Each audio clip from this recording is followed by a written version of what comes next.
بسم الله الرحمن الرحيم قوارير من فضة قدروها تقديرا ويسقون فيها كأسا كان مزاجها زنجبيلا عينا فيها تسمى سلسبيلا ويطوف عليهم ولدان مخلدون إذا رأيتهم حسبتهم لؤلؤا منثورا وإذا رأيت ثم رأيت نعيما وملكا كبيرا عاليهم ثياب سندس خضر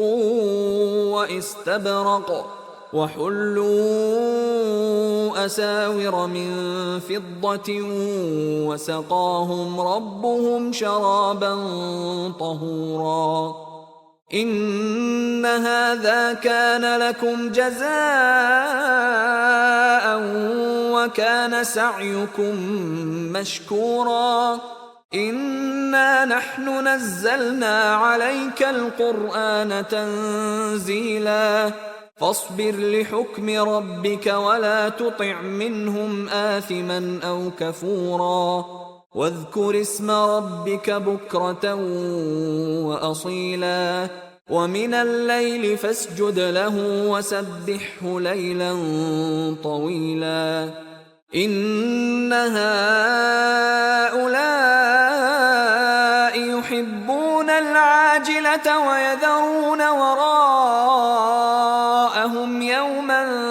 ثقيلا نحن خلقناهم وشددنا أسرهم وإذا شئنا بدلنا أمثالهم تبديلا إن هذه تذكرة فمن شاء اتخذ إلى ربه سبيلا وما تشاءون إلا أن يشاء